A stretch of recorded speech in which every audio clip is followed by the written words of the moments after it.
আসসালামু আলাইকুম। জাতির পিতা বঙ্গবন্ধু শেখ মুজিবুর রহমানের জন্ম শতবার্ষিকী এবং স্বাধীনতার সুবর্ণ জয়ন্তী উপলক্ষে আয়োজিত আজকের অনুষ্ঠানের সভাপতি গণপ্রজাতন্ত্রী বাংলাদেশ সরকারের মাননীয় প্রধানমন্ত্রী শেখ হাসিনা, সম্মানিত অতিথি নেপালের মহামান্য রাষ্ট্রপতি শ্রীমতী বিদ্যাদেবী ভান্ডারী, আমন্ত্রিত সম্মানিত অতিথিবৃন্দ, জাতির পিতা বঙ্গবন্ধু শেখ মুজিবুর রহমানের জন্ম শতবার্ষিকী ও স্বাধীনতার সুবর্ণ জয়ন্তী উপলক্ষে আয়োজিত অনুষ্ঠানে উপস্থিত থাকতে পারা আমার জন্য অত্যন্ত আনন্দ ও গৌরবের বিষয়। এটি আমার জীবনের অন্যতম শ্রেষ্ঠ প্রাপ্তি। জন্ম শতবার্ষিকী ও সুবর্ণ জয়ন্তীর এই মহেন্দ্রক্ষণে আমি প্রিয় দেশবাসী ও দেশের বাইরে বসবাসরত সকল প্রবাসীকে স্বাধীনতার সুবর্ণ জয়ন্তী ও মুজিব বর্ষের শুভেচ্ছা জানাচ্ছি। বক্তব্যের শুরুতে আমি গভীর শ্রদ্ধা ও কৃতজ্ঞতার সঙ্গে স্মরণ করছি স্বাধীন বাংলাদেশের মহান স্থপতি, সর্বকালের সর্বশ্রেষ্ঠ বাঙালি, জাতির পিতা বঙ্গবন্ধু শেখ মুজিবুর রহমানকে।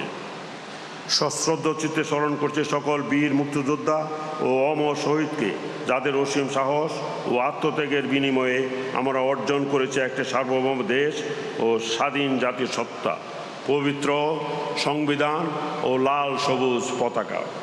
আমি পরম শ্রদ্ধার সাথে স্মরণ করছি সেসব বিদেশি বন্ধুদের যারা আমাদের মুক্তি সংগ্রাম ও মুক্তিযুদ্ধে প্রত্যক্ষ ও পরোক্ষভাবে সহযোগিতা করেছেন।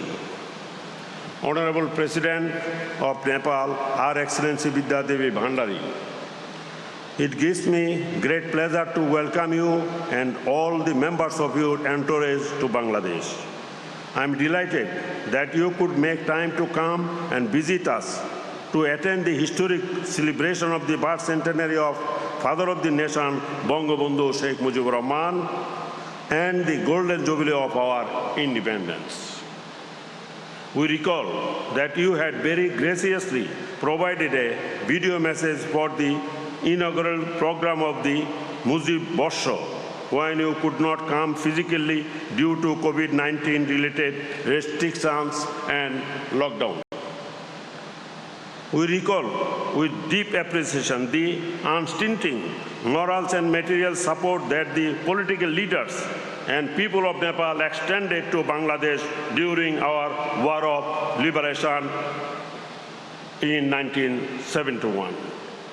Nepal was one of the pioneer countries to recognize Bangladesh in January 1972.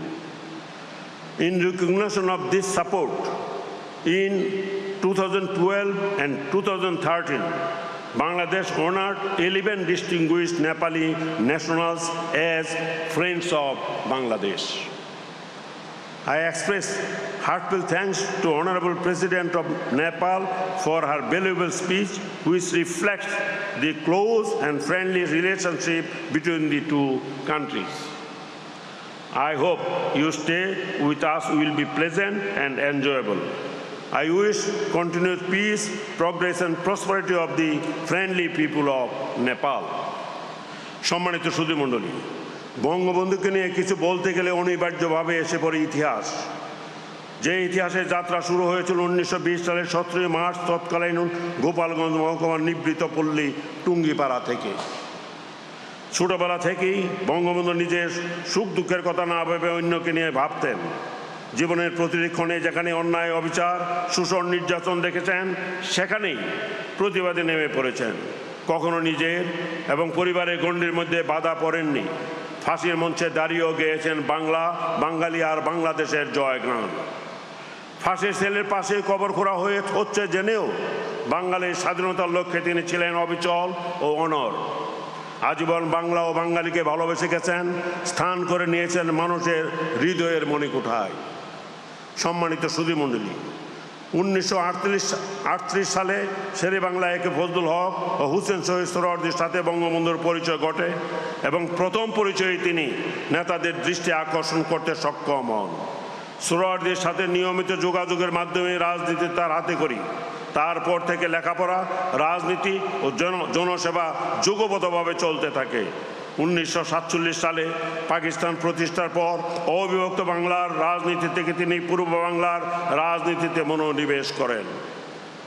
দেশ বিভাগের কিছুদিন পরেই তরুণ নেতা বঙ্গবন্ধু শেখ মুজিব বুঝতে পেরেছিলেন ব্রিটিশ পরাধীনতার কবল থেকে মুক্তি পেলেও বাঙালি নূতন করে পশ্চিমাদের শোষণের কবলে পড়েছে। শুরু করেন বাঙালির অধিকার আদায়ের আন্দোলন। 1957 সালের 30 মে আওয়ামী লীগের সাধারণ সম্পাদক হিসাবে দলীয় রাজনৈতিক কর্মকাণ্ড পরিচালনার স্বার্থে জোট সরকারের মন্ত্রিসভা থেকে পদত্যাগ করেন। দলের প্রতি বঙ্গবন্ধুর কতটা আনুগত্য, আন্তরিকতা ও টান ছিল মন্ত্রী পরিষদ থেকে স্বেচ্ছায় পদত্যাগ তার প্রকৃষ্ট উদাহরণ। 1969 সালে 5 ডিসেম্বর হুসেন শহীদ সারোয়ারদের স্মরণ সভায় বঙ্গবন্ধু ঘোষণা করেন, কোর্ট, জনগণের পক্ষ হতে আমি ঘোষণা করিতেছি, বাংলাদেশের আবাসভূমির নাম পূর্ব পাকিস্তান নয়, হবে বাংলাদেশ, আনকোট।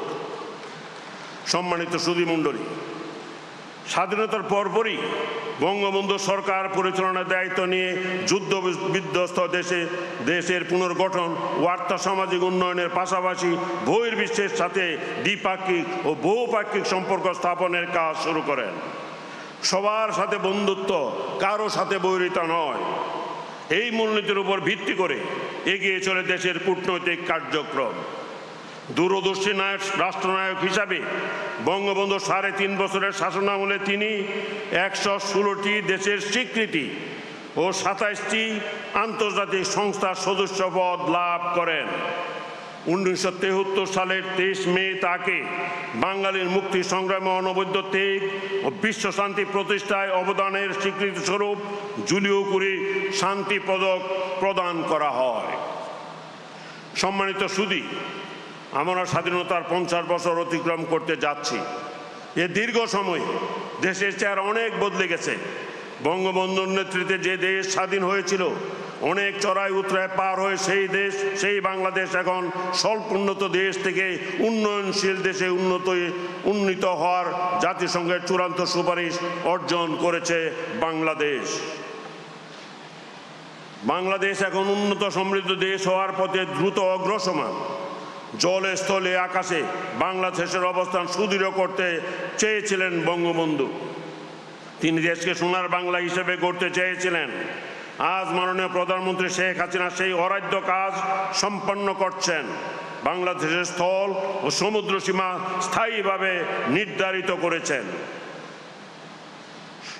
57তম দেশ হিসাবে বাংলাদেশ মহাকাশে বঙ্গবন্ধু স্যাটেলাইট পাঠিয়েছে, যা সফলভাবে কাজ করছে। জাতির পিতার স্বপ্ন ছিল ক্ষুধা ও দারিদ্র্যমুক্ত সোনার বাংলাদেশ গড়া। তারই দেখানো পথে জাতির পিতার সুযোগ্য কন্যা মাননীয় প্রধানমন্ত্রী শেখ হাসিনার হাত ধরে অযুত বাধা পেরিয়ে এগিয়ে যাচ্ছে বাংলাদেশ। সরকার ও রাজনৈতিক দল যখন সততা, আন্তরিকতা নিয়ে জনস্বার্থে কাজ করে, তখন জাতির উন্নতি ও কল্যাণ নিশ্চিত হয়। সাধারণ হতদরিদ্র মানুষের মৌলিক চাহিদা পূরণে দলমত নির্বিশেষে তাদের পাশে দাঁড়াতে পারলে দেশের রাজনীতিতে নূতন অধ্যায়ের সূচনা হবে। মুজিব বর্ষে এটাই হবে সবচেয়ে বড় অর্জন। সম্মানিত সুধীমণ্ডলী, বঙ্গবন্ধু শেখ মুজিবুর রহমান শুধু একটি নাম নয়, বঙ্গবন্ধু একটি প্রতিষ্ঠান, একটি সত্তা, একটি ইতিহাস। জীবিত বঙ্গবন্ধুর চেয়ে অন্তরালের বঙ্গবন্ধু আরো বেশি শক্তিশালী। যতদিন বাংলাদেশ থাকবে, বাঙালি থাকবে, এদেশের জনগণ থাকবে, ততদিনই বঙ্গবন্ধু সকলের অনুপ্রেরণার উৎস হয়ে থাকবেন। নিপীড়িত, নির্যাতিত মানুষের মুক্তির আলোকবর্তিকা হয়ে তিনি বিশ্বকে করেছেন আলোকময়। তাই আমাদের ভবিষ্যৎ প্রজন্ম যাতে বঙ্গবন্ধুর নীতি, আদর্শ ও মুক্তিযুদ্ধের চেতনায় উজ্জীবিত হয়ে বেড়ে উঠতে পারে, সে লক্ষ্যে সকলকে উদ্যোগী হতে হবে। দেশের মানুষের প্রতি বঙ্গবন্ধুর আস্থা, ভালোবাসা ও বিশ্বাস ছিল অপরিসীম। নিজের জীবন উৎসর্গ করে তিনি বাংলার মানুষের ভালোবাসার প্রতিদান দিয়ে গেছেন, ঋণী করে গেছেন বাঙালি জাতিকে। মুজিব বর্ষ পালনের মধ্য দিয়ে বঙ্গবন্ধুর জীবন, কর্ম, চিন্তা, চেতনা ও দর্শন ছড়িয়ে দিতে পারে হবে বাংলাদেশ সহ সারা বিশ্বের তরুণ প্রজন্মের কাছে। বঙ্গবন্ধুর জীবন, ভাবনা ও রাজনৈতিক দর্শনের মর্মার্থ সবার কাছে ছড়িয়ে দিতে মুজিব বর্ষ পালন একটি যথাযথ পদক্ষেপ। বঙ্গবন্ধু ও বাংলাদেশকে আলাদা করে দেখার কোনো সুযোগ নেই। মুক্তিযুদ্ধের চেতনা আর জাতির পিতার আদর্শকে ধারণ করে জাতি এগিয়ে যাক ক্ষুধা ও দারিদ্র্যমুক্ত সমৃদ্ধ বাংলাদেশ গড়ার পথে। আপনারা সবাই ভালো থাকুন, সুস্থ থাকুন, মহান আল্লাহ আমাদের সহায় হন। খুদা হাফেজ। বাংলাদেশ চিরজীবী হোক। জয় বাংলা।